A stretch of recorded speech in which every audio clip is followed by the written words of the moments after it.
क्यों Leo DiCaprio, Brad Pitt, Tom Cruise और सलमान खान जैसे बड़े हॉलीवुड एक्टर्स मार्वल मूवीज में नहीं दिखते? क्या मार्वल शूटिंग के बाद उन्हें बाथरूम में बुलाता है? आखिरी बार भाई, आखिरी बार। बहुत स्ट्रेन पड़ता है यार, बहुत स्ट्रेन। आखिरी बार नहीं, तुझे बार बार करना पड़ेगा।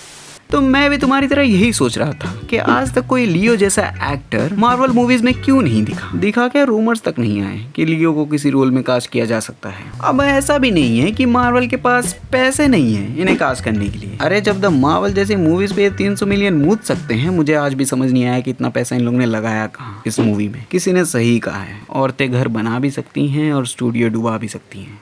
देखो, पहले तो ये एक्टर खुद डिसाइड करते हैं कि इन्हें कैसे रोल प्ले करने हैं, और ए लिस्ट एक्टर्स ज्यादा आर्टिस्टिक होते हैं। मतलब वो तो सभी होते हैं, लेकिन ये अपने आर्टिस्टिक कैरेक्टर को ज्यादा प्रायोरिटी देते हैं। उन्हें भिन्न भिन्न प्रकार के रोल्स करना पसंद होता है। वो अपनी लिमिट्स को एक ही जॉनरा में लिमिटेड नहीं रखना चाहते, या ये कहूँ एक्टर्स सालों तक एक ही कैरेक्टर में बंद के नहीं रहना चाहते। और मार्वल 8 से 10 साल के कॉन्ट्रैक्ट का मंगलसूत्र तो बांध ही देता है हर एक्टर के साथ कि तुम्हें फेज 1 से फेज 99 तक पैंट के ऊपर चड्डी पहननी है, मतलब पहननी ही है, तभी तुम सुपर हीरो बन पाओगे। मतलब वही एक ही रोल प्ले करना, जो एक बहुत बड़ा काम या ये कहूँ रिस्क भी होता है बहुत से एक्टर्स के लिए। जहाँ RDJ Chris Evans, Chris Hemsworth के लिए ये चीज काम कर गई, वहीं हॉकाई जैसे एक्टर्स के लॉक लगा दिए ना। मतलब उन्हें ना मार्वल पूछ रहा है ना कोई और स्टूडियो। तो ये बहुत बड़ा कमिटमेंट और एक एक्टर का अपने करियर के साथ रिस्क है कि एक ही रोल के लिए लोग उन्हें स्टीरियोटाइप न कर दें। इसलिए तो ये बड़े बड़े एक्टर्स कॉन्ट्रैक्ट में बंधना नहीं चाहते, फ्री रहना चाहते हैं, दुनिया घूमना चाहते हैं। दौड़ना चाहता हूँ, गिरना भी चाहता हूँ, बस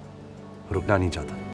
स्टूडियो की चुगली करने के बाद अब एक्टर्स की करते हैं दुनिया भर की कंडीशंस और क्रिएटिव कंट्रोल। देखो, जो ये बिग एक्टर्स होते हैं ना, उनकी कंडीशंस बहुत होती है। फॉर एग्जांपल टॉम क्रूज अपने प्रोजेक्ट्स में पूरा कंट्रोल रखते हैं। स्क्रिप्ट से लेके casting, screen play, location, editing, director तक सब में वो इन्वॉल्व होते हैं। हर डिपार्टमेंट में इनका कंट्रीब्यूशन रहता ही रहता है, जिसमें कोई बुराई भी नहीं है। वो उस मूवी में अपनी दिल जान लगाना चाहते हैं और ऑफ कोर्स पैसा भी लगाते हैं। वहीं लियो डिकैप्रियो जैसे एक्टर्स मूवीज को हाँ बोलने से पहले पूछते हैं डायरेक्टर कौन है बे, कौन डायरेक्ट कर रहा है इस पिक्चर को।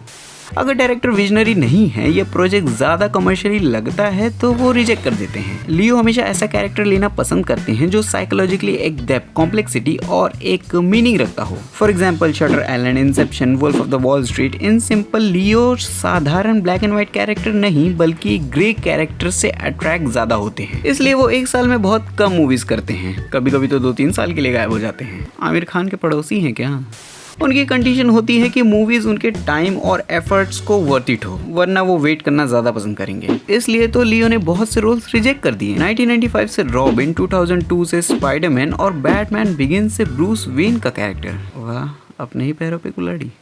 और मार्वल का क्रिएटिव डिपार्टमेंट केविन फाइगी और पूरा स्टूडियो डिसाइड करता है, जो सही भी है, क्योंकि उन्हें सिर्फ एक मूवी नहीं बल्कि पूरा का पूरा सिनेमैटिक यूनिवर्स संभाल के स्टोरी को इंटरकनेक्टेड रखते हुए चीजों को, कैरेक्टर को अच्छे से प्रेजेंट करना होता है। और अगर ये एक्टर्स अपने अपने प्रोजेक्ट्स में उंगली करने लगे, अपना अपना क्रिएटिव कंट्रोल दिखाएंगे, तो चीजें आगे जाके फ्यूचर मूवीज में इम्पैक्ट कर सकती हैं नेगेटिव तरीके से, जिसके ऑलरेडी मार्केट में काफी एग्जांपल्स हैं। इनक्रेडिबल हल्क को लेके एडवर्ड और मार्वल का मामला, मार्शल अली और ब्लेड को लेके जो डायनासोर के जमाने से बन रही है, हेनरी कैविल का नेटफ्लिक्स के प्रोड्यूसर से विचर को लेके, भाई को तो टाइम ही खराब चल रहा है। I don't know what to do, मेरी किस्मत ही खराब है।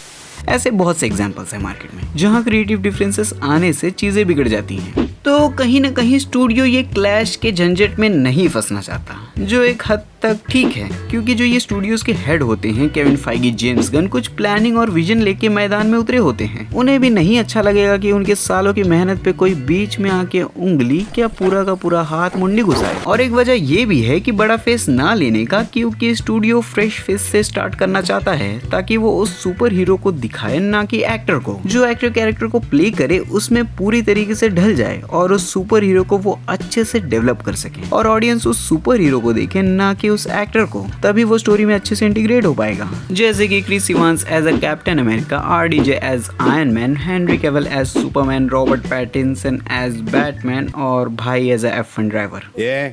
Keep your voice down.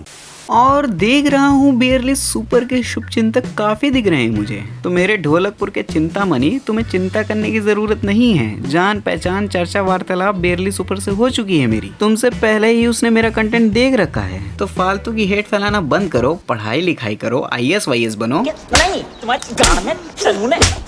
और ये भी देख के खुशी हुई कि मेरी ऑडियंस कितनी मैच्योर है। हर्ष, एलॉन टर्टल, आरो, Daniel, spider world, AR gamer जैसे लोग हैं जो समझते हैं कि इंस्पायर्ड होना क्या होता है, और हर एक क्रिएटर सेम एफर्ट्स मेहनत लगाता है अपने वीडियोस में। तो जान के अच्छा लगा। खैर, बहुत हो गई बकलोली। मैं चला बेयरली सुपर से चुगली करने, क्योंकि एडिटिंग करते करते मैं भूल गया कि बहुत दिनों से बात नहीं हुई। ले, अब फिर कॉपी बोलेंगे। साथ ही कभी सोचा है कि बैटमैन और वंडर वुमन के बीच में लफड़ा क्या है? दोनों एक दूसरे को पसंद तो नहीं करते हैं। तो इस वीडियो पे क्लिक करो, आओ तुम्हें अभी बताता हूँ।